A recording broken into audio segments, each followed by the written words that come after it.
So as we're moving on into this series, I thought let's talk about the Tennessee Titans 2025 season recap. And coming out of 2024, I think everybody was in unison and everybody was like, yeah, it's time for the Tennessee. It was time for the Tennessee Titans to move on from Will Levis. We could all agree with that, especially when he's coming out saying, "Oh, I like coffee. I love mayo with my coffee, guys." I mean, I'm a coffee guy, but I will never have mayo with my coffee ever. So after 2024 season, like I said, Tennessee Titans needed a new quarterback, and they drafted a young Cam Ward from Miami. And again, looking on the surface when I scouted him, I've talked about him before on the channel. I thought he was a great prospect. I think again, he definitely needs to build around this young man. He did struggle a bit in the regular season, which ultimately you're going to have anyway. He's going to have those growing problems. But one thing I did like about the Tennessee Titans is that they started from game one. So you're not doing what a couple of franchises done in the past, where you bench a quarterback. You're actually starting from day one. But ultimately, Brian Callahan got fired a few weeks into the season. He was at 1-5 before he got fired, and then interim head coach was Mike McCoy, who finished the season 2-9. The draft though, Cam Ward coming in at number one was needed. And then they traded a second round pick to Seattle.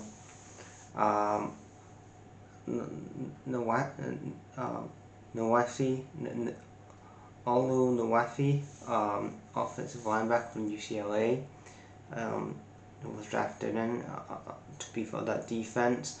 Then they traded away pick to the Chiefs, and then they went back in the draft for Kevin Winston Jr. at safety from Penn State, Jameer Dykes, wide receiver from Florida, Gunnar Helms, tight end from Texas, Enamore, wide receiver from Stanford. They traded away pick to Baltimore. They also tried to beef up the offensive line, which again I didn't mind the approach. But Jackson Slater, guard from Sacramento State. Marcus Harrison, quarterback from California, yeah.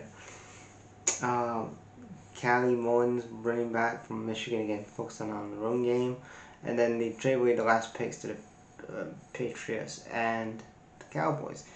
And then you really look at this team, it's not the best offensively. Again, Jameer Dykes, he had a couple of moments, I guess. Tony Pollard had over like 1,000 rushing yards. Ty J. Spears didn't have the best of years, best of seasons, in my opinion. Julius Chestnut, he was non-existent. Bryce Oliver, the whole offense wasn't good apart from Tony Pollard, and then like I said, Jameer Dykes had a couple of cameos, but he wasn't like pulling up trees himself. Then you look at the schedule here, and they only won 3 games all year, so they had a ton of the first win of the season came week 5 on the road to Arizona. The first win against Arizona on the road since like '97, when he was like, yeah. So they did beat Arizona on the road for the first time in like 28 years. And then the last couple of wins was like they beat the Browns on the road, and then they beat the Chiefs at home. And then at that point, the Chiefs had the third string quarterback because Mahomes got injured. But yeah, they finished the season like 3-14. So ultimately, they need the needs for this team. There's a lot of needs. They need a miracle. I would have said that, but they need a lot of. They need to address the defense, and I'll get onto that in a minute. They need to address the secondary, the pass protection. Again, gets 4 new starters on the offensive line. You need some better additions on the offense. Cam Ward, though, for his rookie year, he had 3,169 passing yards. So again, not bad. And you could see, I know he had his struggles, didn't help that the core of people around him wasn't helping him. But you look at Cam Ward, even the struggles he's had, he still put up over 3,000 passing yards in each rookie year. So not a bad season. Tony Pollard had over, like I said, over 1,082 passing yards. They had the 30th best offense in the league, though. They was third last for offense, 30th out of 32. Then their defense was 20th out of 32. And ultimately, new head coach is going to be Robert Saleh, which again, they're going for a defensive-minded head coach. Robert Saleh, who again doesn't have the best track record of actually developing a young quarterback. The last young quarterback that Robert Saleh had was Zach Wilson back in 2021, and he didn't turn out to be a good quarterback. I'm hoping that's not the same for Cam Ward. I'm hoping maybe this was similar to what happened with the Patriots last year, where you kind of get somebody in like a Verbal or now a Robert Saleh, and hopefully maybe they turn things around. I'm not saying go to the Super Bowl or anything like that, but at least be a contender and actually become a playoff contending team at least, and build around Cam Ward for years too.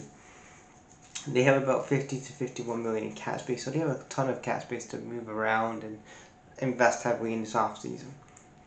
But yeah, bringing in defensive minded head coach like Robert Saleh in, again, I have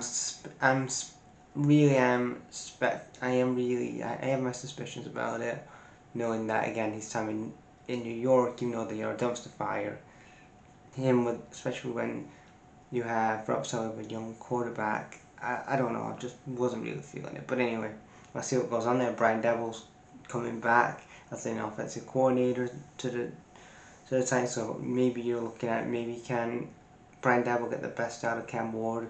Look what he did with Josh Allen previously. Defensive coordinator Gus Bradley, he was previously he was at Jacksonville a number of years ago. He's been everywhere, and let's see what goes on for the defense. Looking at the draft for 2026, they have a first round pick, 4th overall, and if you're looking at that, you've got to get bodies in numbers, absolutely, but you've got to get some weapons around Cam Ward and some additions on that offensive line. They have a 2nd round pick, 35th overall. They have a 66th round pick. They could have a 4th round, 5th, 6th, and 7th round pick as well. But the main aim this offseason is to get the weapons around Cam Ward. Offensively, you need 4 new stars on the offensive line. You need to beef up edge rush, and especially the secondary in general. And let's see what happens with Robert Saleh in 2026.